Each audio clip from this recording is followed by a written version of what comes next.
Hello everyone, thanks for tuning into today's video. We're going to have a look at the month of May. In today's video, we're going to have a look at the month ahead and see what the seasonal models are predicting and whether those seasonal models gel with my ideas for the coming month.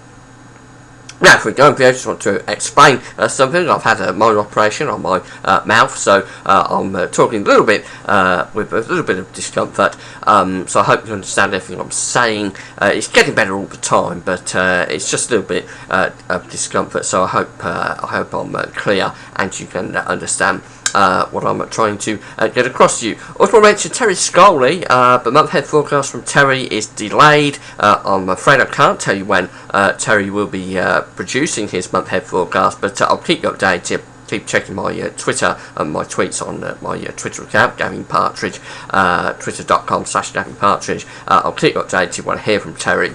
I'll let you know what's happening with his month ahead forecast. So, I just want to talk about April first of all, the April forecast. April was a very hard month to pin down. I really did have a job pinning down April, trying to work out what was going to be happening in that month. But in the end, I came to the conclusion that the temperatures would be just a little bit cooler than average. Average just a little bit cooler than average. A very cold start, offset by a warmer second half, and probably near normal rainfall. Well, rainfall came out drier than average. It was another drier than average month in 2013. But it was also a cooler than average month as well, but not a particularly cold month. I said we wouldn't have another extreme month like we had in March, and indeed we didn't. So this was the Central England temperature for April, 7.5 here from the UK Met Office. You can find this on my links page. We'll link to this website on my links page. An anomaly of 0.4 below the 61 to 90 average. So yes, it wasn't a desperately cold month. It was a very cold start, a much warmer second half, and when it all came together, the anomaly was just a little bit cooler than average. And I'm pretty happy actually with the April month ahead forecast. It's a very difficult month to pin down. I am really quite happy with how it went. I think got the anomaly about right, and the precipitation wasn't quite so good, but I think overall April was quite a decent forecast because it was a hard month to pin down. So going on to May, we're going to have a look at the 700 millibar height anomalies from the CFS version 2 model. 700 millibars is an area in the atmosphere where we've got high pressure and low pressure developing, and what we're looking at here is above average heights here around the British Isles, an area of orange and yellow colours around the British Isles, stretching into Europe as well. Below average heights up to the north around Greenland, and below average heights down in the Atlantic. So this is a pretty typical sort of Atlantic dominated pattern with a positive North Atlantic oscillation and Arctic oscillation, low pressures to the north and high pressure is through the mid latitudes. We would have a pretty decent month, I think, if that came off. If we have a look at the temperature anomaly for the CFS version 2 model. Not sure why it's version 2, because version 1 has been discontinued, but anyway, it is still CFS version 2.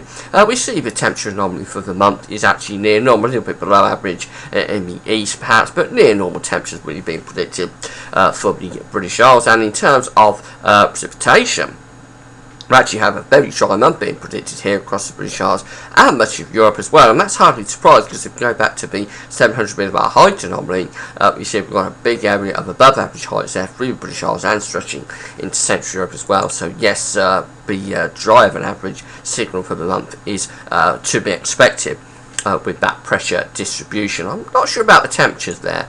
Temperatures, I would expect temperatures to be a little bit up on that really with that sort of precipitation anomaly and height anomaly. Have a look at the Beijing Climate Centre, and we see that for the 10-day period from the 1st to the 10th of June, the Beijing Climate Centre is predicting an area above average heights here across the British Isles and many parts of Europe as well under above average heights. So agreeing with the CFS model, at least for the first 10-day period, that high pressure will be in control of the pattern.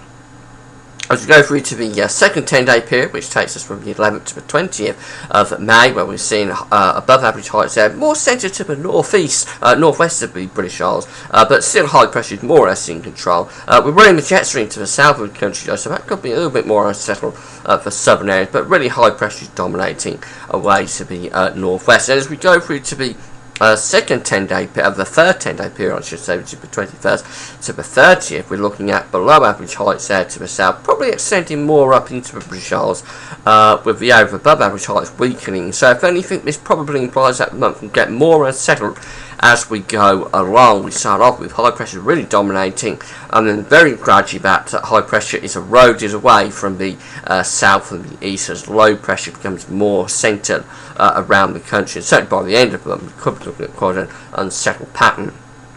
So having a look at the 500 millibar height anomaly stretched out through the month, and this is what we get, an area of above average heights here stretching through the Atlantic into the British Isles and on into central parts of Europe. Now it's not an anomalously intensely area, above area of pressure, but nevertheless it is a signal for pressure to be reaching through the Atlantic into the British Isles with low pressure centred in the mid-Atlantic. So this is quite similar really to the CFS month 700 millibar height anomaly for the month heading that reaching pressuring generally as an anomaly for the month across the country. I've had a look at the temperature anomaly for the month. This is for the 1st to the 30th of May. The normal temperatures being predicted here across the country, and for precipitation, a dry and average month again is being signalled for the British Isles, and much of Europe is signalled to be dry and average as well. Notice the wetter than average signal down to the southwest of the Atlantic and through the Mediterranean just here. Yeah, we've got a southerly tracking jet stream going through the Mediterranean, taking some quite unsettled weather there, but for British Isles we're drier than average. So I think there's a very strong signal here for a drier than average month. Yes, I think we'll get a drier than average May, with high pressures tending to be dominant, particularly in the first half, less so probably in the second half. Now for temperatures are interesting because the models are generally predicting a near normal temperature anomaly. CFS and the Beijing Climate Centre both predicting that near normal temperatures per May. I'm going to go against that a little bit. I'm going to say we're going to have a warmer than average month. Not a warmer by any means, but a milder than average month, or an anomaly that comes in above average. And it's going to be the first time, I think, in 2013 that happened. It's been such a cold start to the year. This is a real gamble for me, and it could well go wrong. But I'm going to say that the anomaly for May is going to come up somewhere around 0.5 above the 61 to 90 central England temperature average. Now, if it's wrong, it's wrong, but I'm saying that with that sort of height anomaly, with high pressure tend to be quite dominant, and with dry and average conditions, it means we should get quite a bit of sunshine. At this time of year, the sunshine should warm things up, particularly by day, of course. Night's cooler, but certainly by day it should be quite warm, and I reckon we're going to get our first milder than average month of the year.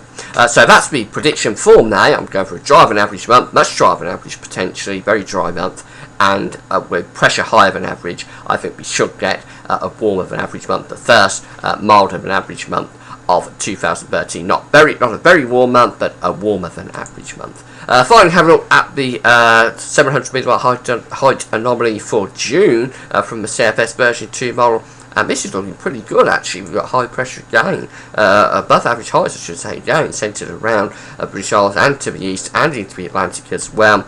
If that's right, we see a continuation of the pattern from May, and I would expect a really decent June from that, probably drier than average, and probably a little bit warmer than average as well. So hopefully we've got a couple of really nice months coming up for May and for June. That's it for now. Thanks for watching.